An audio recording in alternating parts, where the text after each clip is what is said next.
mahiyyətcə Rusiya işğalçıdır, ekspansiyonistdir, imperiyaçıdır. Bir imperiyadan qurtuluruq, məsələn, Çar Rusiyasından qurtulduq, özümüzün dövlətimizi qurduq, regionda, dünyada, bölgədə yeni siyasi xəritə yarandı.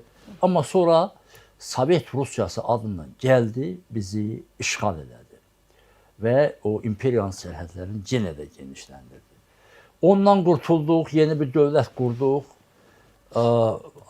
İndi bu dəfə Yeltsin Rusiyası, Putin Rusiyası ermənilər vasitəsilə bizim torpaqlarımıza girdi, millətimizi qırdı, ərazimizin 20%-ni Ruslar işğal elədi. Yəni o dövrdə də eyni proseslər getdi. İndi də dünyanın, çağdaş dünyanın vəziyyətinə baxmayaraq, dünyada yaranmış konfigurasiyalara baxmayaraq, Rusiya yenə də fikir verirsinizmi? Köhnə əraziləri, yəni SSR-dən qalma əraziləri işğalla təhdid edir. Azərbaycanı, Orta Asiyanı, o cümlədən Ermənistanı. Yəni deyir ki, mən sizin işğalla barışmıram. Bunu ayrı-ayrı şəxslərin dilinlə söylədir.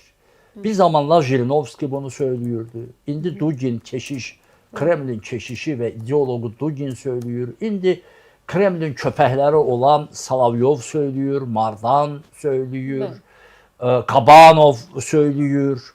Yəni görürsünüz, familiyalar dəyişir, adlar dəyişir, amma mahiyyət dəyişmir. Rusiya yaxınlıqda olan və biraz da uzaqda olan hər kəs üçün təhdiddir.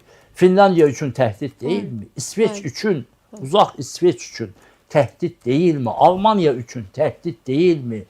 Polşa üçün, Rumıniya üçün, öz qardaşları, Slavyan qardaşları Ukrayna üçün təhdid deyilmi?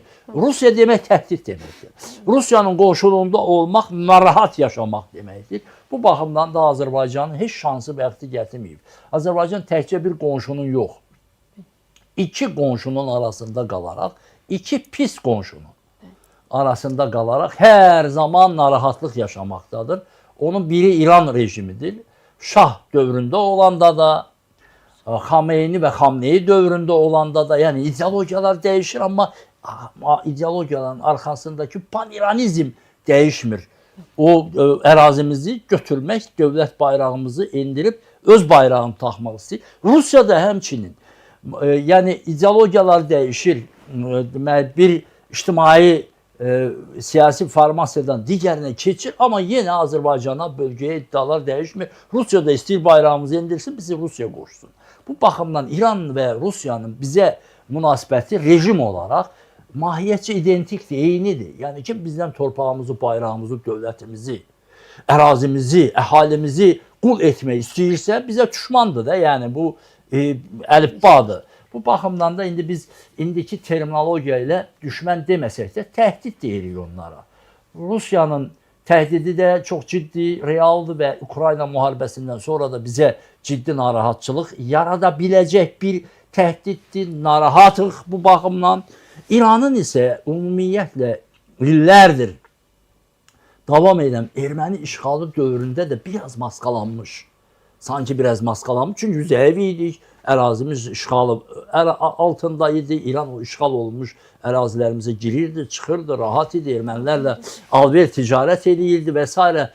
Bizim torpaqlarımızdakı kəndlərimizi söküb aparırdı, şəhərlərimizi söküb apardı. Bu rahat idi, amma biz qələbə çalandan sonra İranın içindəki o quyruğu qırıq şir üzə çıxdı və Azərbaycana münasibətdə nələr etdi? Buna hamımız, indiki nəsil, bax indi efirə qulaq asanlar da hamısı yaşayıblar, görüblər və anlamış durumdadılar ki, bunlardan, yəni İrandan və Rusiyadan bizə xeyir gəlməz. O baxımdan da güclü olmalıyıq, ayaqda olmalıyıq, öz maraqlarımızı istiqamətində fəaliyyət göstərməliyik. Maraqların istiqaməti nədir?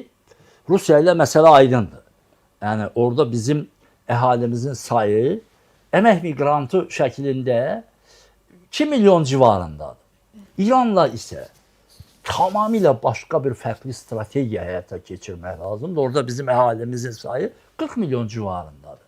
O cümlədən də biz məsələn İranın içinə yönəlik fəaliyyətimizdə biraz diqqətli, biraz da iddialı və israrlı olmalıyıq. Necə fəaliyyətdə bunu sizin sonrakı suallarda da biz ortaya qoya bilərik.